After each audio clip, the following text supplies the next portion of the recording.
Okay, today we're playing a game on Hanamura. We are in the Diamond SR range, and we will be playing Mei the entire way through. We are also on the console today. He's remembered. We're on the PS4 today, so consider yourself forewarned. Our current team composition is Reinhardt, D.Va, Junkrat, Mei, Moira, and Lucio.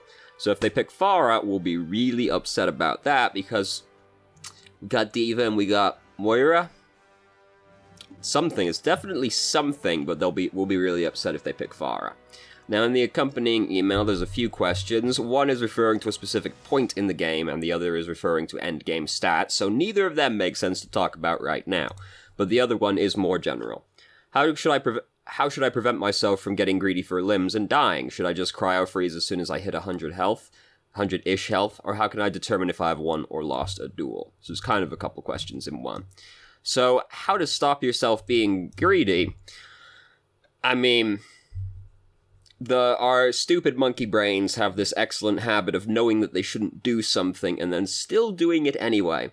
So, to stop yourself from getting greedy for limbs it's a very laborious process of being very aware of what you're doing and chastising yourself for doing something you know is greedy, until eventually the stupid monkey brain that rests within us listens to us, which is easier said than done.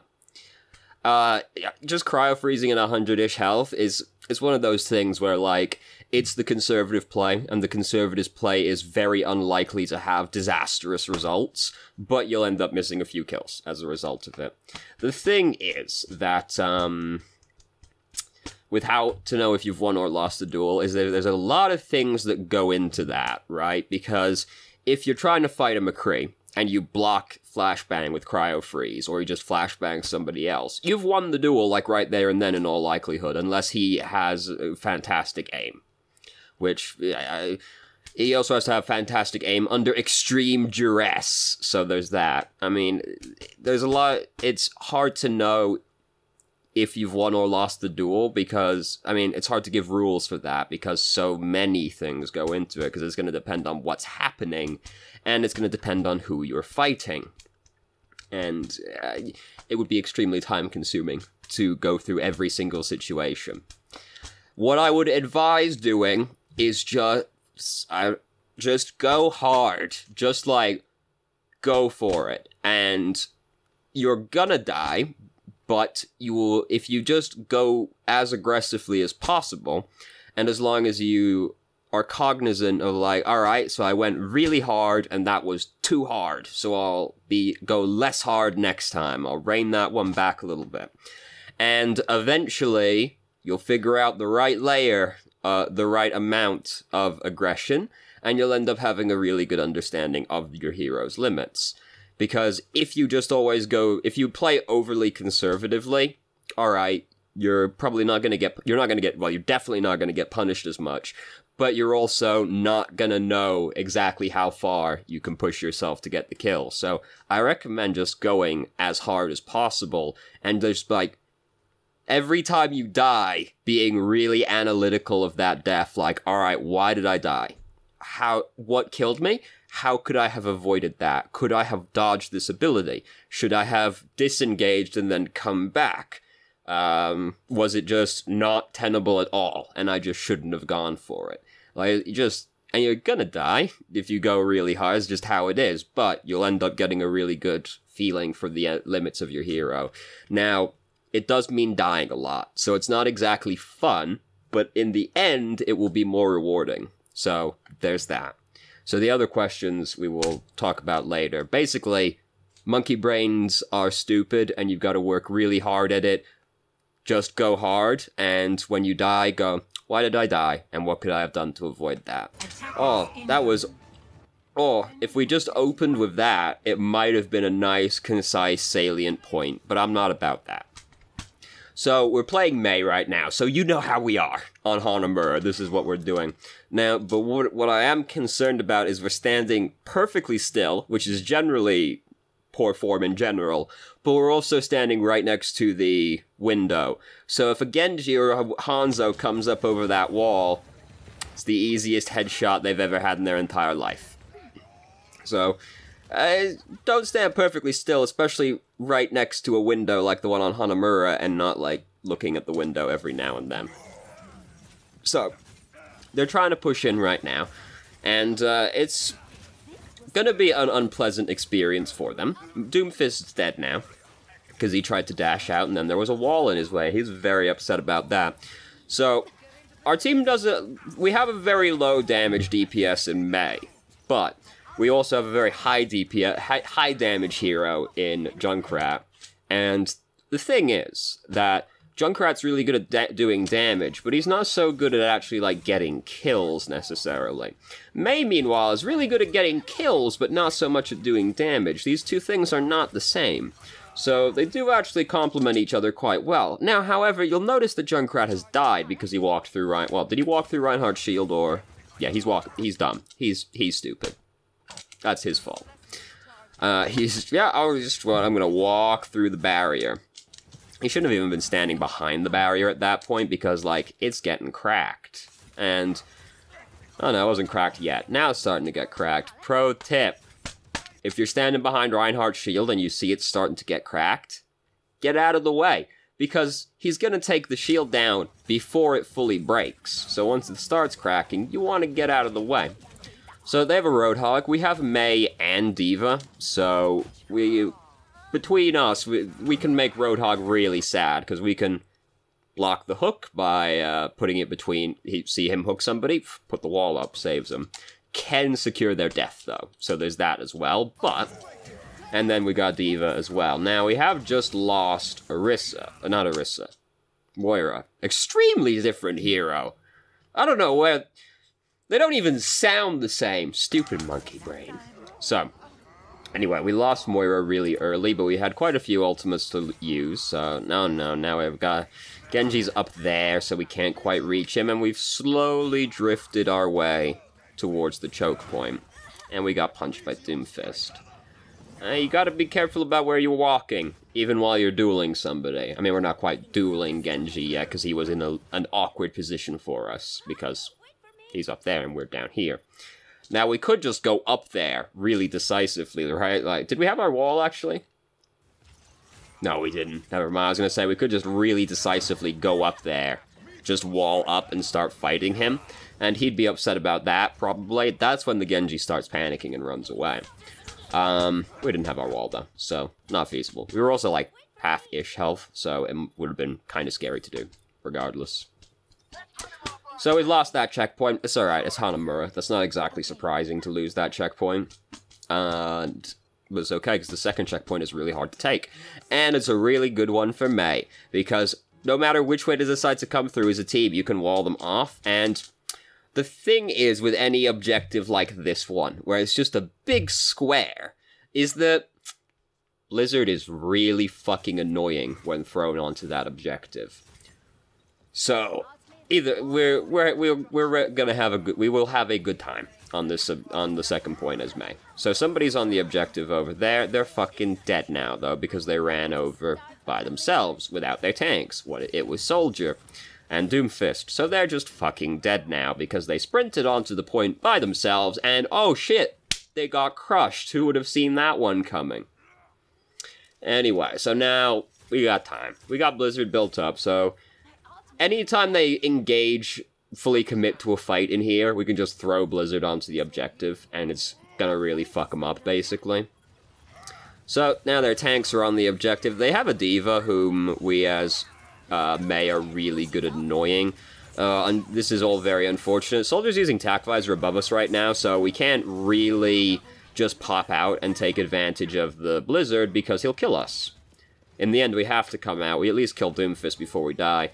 Even though the Blizzard didn't really result in any kills except Doomfist, it still really fucked up their momentum. So, even though the fight doesn't go well, it doesn't go badly either, and they just end up calling off the whole thing because we have the spot advantage being on Hanamura. So, the Blizzard doesn't even necessarily have to kill people because it is one of the stronger zoning ultimates, it being very large and quite long duration. So Soldiers just died an extraordinarily staggered death, and Doomfist is their other DPS, so they're going to have some trouble pushing in. Doomfist a bit of a scary one to go and try to fight as May, but he has just missed his rocket punch, which means he is no longer scary to us. And we can just fight him. We've lost Lucio, but Diva's about to lose her mech. She doesn't have self-destruct, so she's not about to get a new mech. We jump down here, we try to wall off Soldier, we don't wall him off, but now we can come and try to kill Anna. We saw her miss her grenade, so, or miss her dart rather, not the grenade. She definitely hit us with the grenade, but we saw her miss the dart, so there wasn't really much she could do to stop us, because we have so much health as Mei that we can just fight her, regardless of the grenade. If she had help, it would be a different matter. I wish it was easier to tell. I wish an allied Junkrat's Strat had, like, a silhouette around it. Because whenever I see it on a sloped surface like this, I'm like, is that mine? Even if I know, stupid monkey brain, even if I know the enemy team doesn't have a Junkrat, or it's, like, outside my spawn, I'm still like, oh, fuck! Wait, no, it's okay, it's okay. I wish there was, like, more indication that it was your Junkrat's trap. So Doomfist is doing that. It's a bit of a questionable decision, but it is what he chose to do. He killed Lucio, at least. So now we get into a scuffle with Diva. Unfortunately, she caught us reloading, so we end up having to use Cryo Freeze before any progress has really been made. Big fight happening down there. Diva's been causing us trouble, and trying to, throw Blizzard past Diva is scary. Now, however, we can just chuck it down here. Is this the one that was in the email? No. That was 945. Okay. Spoiler, one of the questions is about Blizzard. So, again, this Blizzard doesn't really result in any kills, but it does result in them not capturing much of the objective in the process, and then our team is able to come back out, because this is Hanamura, it's a 2CP map, our spawn is right fucking there. So we can come back round again. What I will say is that the fight up there with Diva was... Basically, it was awkward because she caught us reloading. Mei is one of those heroes where ammo management is kind of weird, but you have to, like, kind of keep track of your ammo, and, like... If a fight's gonna break out, you want to really make sure you don't have to reload, because Mei being the way that she is... Just like taking that extra half second to reload can often mean the difference between freezing someone and not freezing someone. So, you know, if it looks like a fight's gonna break out soon, you do have to, like, be aware of how much ammo you have. This would be obscene as fuck, but it would make sense if using Cryo Freeze refreshed your ammo. But, that would not be okay, actually. But, it would be consistent with things like Wraith Form, so...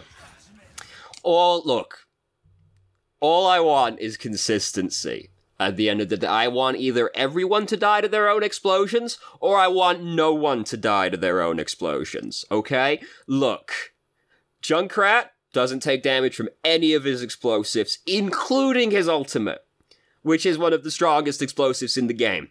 Diva does not get damaged by her own explosion. Even though it's a fucking nuke that does 1,000 damage detonating right next to her, she takes no damage. Pharah kills herself with her own explosions, despite being the only one wearing actual armor. I just want consistency. Either everyone dies to their own explosions, or no one dies to their own explosions. Instead, it's nobody except Pharah dies to their own explosions. Why? Why? Explain to me why that is. Well, because otherwise she'd, like, fly right next to somebody and use barrage point blank. She does that anyway! Like, you get flanked by a Pharah, she just drops down, she's like 3 feet above you, and she kills you. She doesn't even care if she dies, because she probably killed, like, 3 people in this opening volley. Like... I just want consistency, okay? Why can Junkrat stand on the objective and Hail Mary his Riptire, kill everyone around him, and then he emerges from the explosion unscathed? But Pharah, wearing her high-tech, cutting-edge battle armor, is more vulnerable than Junkrat, who has shorts and dirt. Explain. Anyway. You'll notice that we weren't talking anything remotely about that. But I'm so passionate about this that even the slightest connection made me angry about it. I just want everyone to die to their own explosions, or no one to die to their own explosions, okay? It'd be like if one hero took fall damage. Why? I don't care if he's fucking a 90-year-old geriatric man with a peg leg, like, and arthritis. If he takes fall damage, I'm gonna be fucking upset about it. So, anyway, I'm done being angry now. For now. So we've got Diva's upset about this one. Diva's dead now. So, that's happening over there. Like, they've lost this fight regardless. Like, this is like one of those situations where they had to use so much fighting over there that by the time they move the fight to the objective, they're gonna have no momentum left. So, especially not after some of them died. So now we have Blizzard. You know, they've only got a minute and 20 left, so they've got 1, maybe 2 pushes left. Realistically, they got 2, but it depends on how quickly people want to regroup. We've got Blizzard, so that's like 1 push that's probably gonna get fucked. Oh no. Oh no. It's alright, Moira's here. Easy. So she has died at, like, you'll notice the absolute worst possible fucking time that she could die, so that's great. Now we come down here and get into a scuffle with Winston, but I think we got hit by Helix Rocket.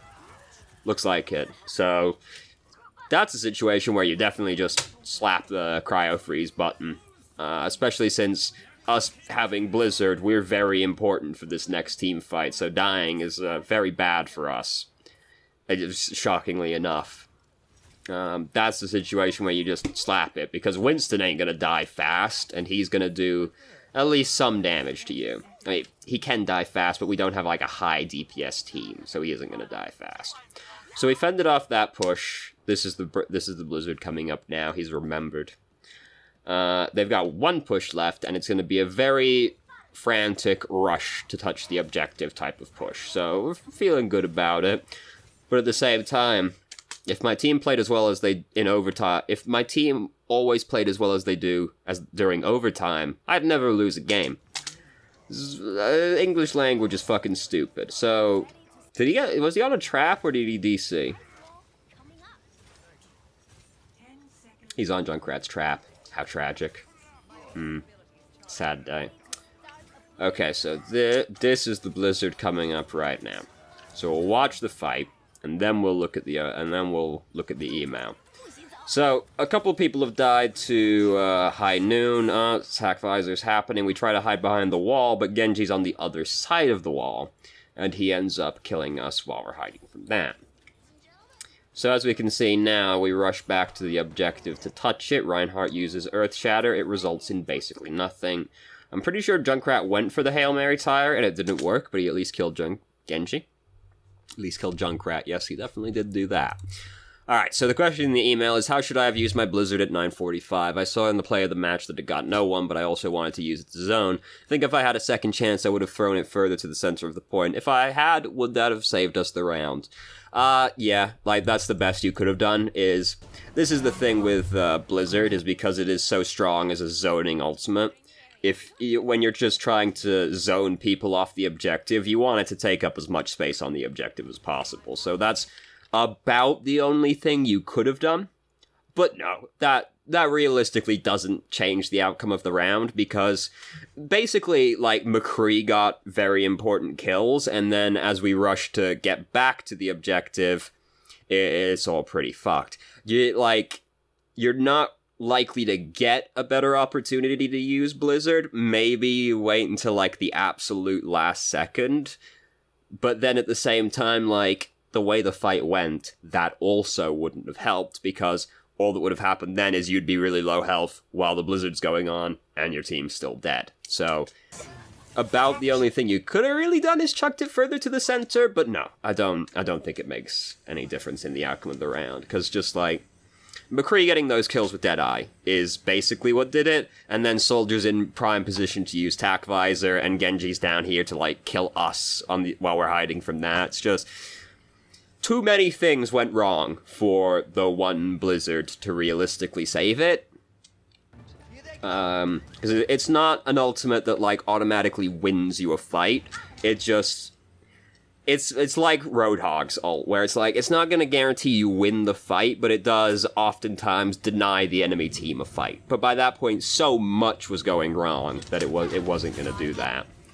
So now we're attacking, we're still attacking with Mei, we still have the same team comp as when we were defending as well. It actually doesn't change the entire match, so that, you know, it's kind of weird. So, fucking easy money. Like, actually defensive use of Mei's wall. Let's go, boys. Yeah. It's actually astonishing to me to see a Mei use their wall like that, because so many Mei players only use their walls to try and kill people. It actually is like, that's like one of the best uses of Mei's wall possible. It's like a barrier that you can't even just walk through. Oh my god, it feels so good to see it. So, we've started to ingress. We've killed one of their tanks, their main tank, because their other tank is Orisa. And they've lost Moira as well. They have a Bastion, Orisa's dead, they've lost this objective. We got so much momentum on that first push and killed such two very important people. So they were pretty much fucked on that objective. Mei's wall also very good at blocking Bastion, so he couldn't see us as we came in, then we were fighting in the room, and he's like, fuck, now what, I have to actually stand up? I don't want to do that. So they've changed to Pharah because they've noticed that our team comp is exactly the same. The thing is that Pharah isn't as good as defending as she is at attacking.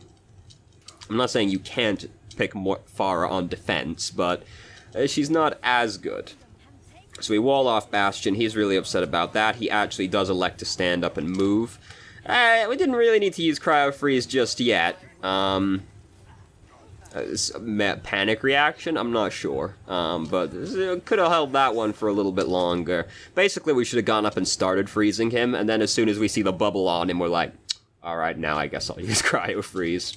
This ends up functionally being a difference of like 0.5 seconds in this match, but, you know. So as you can see, we've textbook snowball. Like, we captured the first point resoundingly, and then we rolled over onto the second point with all of these ultimates. Their Bastion, we have, like, a lot of ways to block him, because Reinhardt can block him, D.Va can block him, and we can block him. So, him being Bastion ends up being very counterproductive, and we got a lot of ultimates, so it's just a textbook snowball at that point. So, now we've only got to capture the first 33% of the objective. We also can't lose anymore, which is always, oh, I love the feeling of being like, I cannot lose this game anymore. They're also, like, extraordinarily tilted, right? Because that's the most crushing thing that can happen to you, right? You play the 2CP map and it takes you all 8 minutes to capture both objectives. It was just like a fucking grind, and then eventually in overtime you get it, and then the other team's like, minute 30, let's go. You're like, alright, okay, fuck, I guess we lost.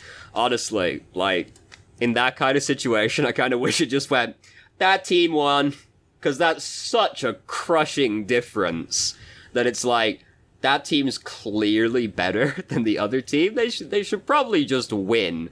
If they captured it in like a minute 30 seconds and the other team took the whole duration. Now, people would be upset about that when they're on the losing side of that, but I mean, like, come on. Right? Like, come on, that's clearly a drastic difference in skill. Or it could just be a drastic difference in luck. I don't give a shit. They earned it. You know, they earned it. Anyway, so we lost Lucio coming out of the gate to Junkrat Cheese, and then our Junkrat decided he didn't want to live anymore. So, one very productive. Moira also decided she didn't want to live anymore. Reinhardt stepped on a trap, so he's about to die, so everybody's feeling really good about this one right now. Oh, this push is going really well. It's alright, we've got fucking eternity to work with right now. Like, we have an actual, we can... 7-year war, no problem. We got time. Let's go. So, Junkrat trap. Mei, not the best at breaking a Junkrat trap, but... So, our Junkrat actually has Riptide already, which is pretty good. He's playing Junkrat. We've cut off their Junkrat, but unfortunately the location of the wall made it a bit difficult to actually kill the person. No. I was gonna say we could have gone like a little harder on him, but Junkrat's one of those heroes that can just suddenly kill you, so disregard. So we almost have Blizzard. Oh look, we lost Lucio, they lost Lucio and Junkrat. Let's go. We've almost got Blizzard as well. They have a Genji here as their other DPS. We just start walking on them at this point because we got some momentum. Put the wall there. Easy. Sorry, it was actually coming that way, so that has actually ended up mattering. Probably, like, doesn't change the outcome, but we did cut Zarya off, and then Roadhog couldn't make it in time. Also, like, their tank combo really fucking bad. Don't pick Roadhog Zarya as your combo of tanks. That's, like, actually fucking awful. Like, pick a tank, right? This is play the game, to be fair. Like, yeah, you throw it on the center. Like, they don't get to stand on the objective during this time, but, like, look at how it's going by that point. Like, there's no way that that round is turned around unless something unforeseeable like, absolutely godlike happens. So the last question in the email is, this is really general, but what do you think of my endgame stats? Is there anything I can improve on? I'm aware that you believe deaths is the only thing that matters. If so, is that an acceptable amount? So let me just bring that over here so everyone can see the stats that we're going to be talking about. Helps if I'm not, like, blocking them, doesn't it? So, 5 deaths, that's fine. That's, you know, the goal is to have 0, but that's not realistic. So 5 is definitely acceptable. Especially when you're playing a hero that kind of has to go out there and fight people, like Mei. You generally expect the deaths to be slightly higher. If you're playing someone like Soldier or Widowmaker, your deaths usually can be lower because you're further away from the action. And, you know, if you actually have to go out there and fight people, there's a bigger chance you die. 5 deaths is definitely acceptable. Like, people might look and be like, oh, you're playing the DPS and you only had the bronze, 6k damage bronze. Like, you're playing Mei. Like, you got gold limbs, bronze damage. That's like the exact Mei stat line that I would expect to see. High limbs, low damage. She's good at killing people, she's not good at doing damage. This is why Junkrat Mei, like, they balance each other out. Is it a good combo? Well, not really, but they cover the two ends of the spectrum, basically. And Mei is a hero that should have quite high objective time because she is, like, half tank. So having silver objective time, yeah. I was gonna say objective kills, I guess, could be higher, but, like, objective kills is, like, such a pointless stat, really. Like, I think objective kills is, like, the most useless stat in the game. Aside from, like, some of the tertiary stats. Like, self-healing as Mei is, like, pretty pointless. But of the, like, main stat block, objective kills is, like, pretty pointless. So, I think these stats are fine. Objective team, like, you know, they could always be better, but this is exactly what I would expect to see out of Mei. Especially on a match where we only really played one side of the match, right? Because we rolled over them on attacks so soundly. So, high limbs, low damage, yeah, deaths. Yeah, that's about what I would expect to see as a Mei, so they seem fine. Deaths, I do think, is the only one that really matters, and 5, I think, is fine. I try to have less, like 2 or less, but I play Reinhardt, so I like to push the shift key. So the match ends, and I look and I see, like, 8, and I'm like, gold damage, though.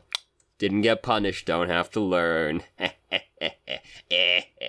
So thank you very much for watching. If you did, if you have any questions, feel free to ask. I'm more than happy to answer. If you felt I answered any of your questions from the email inadequately, please let me know, and I will try to expand further.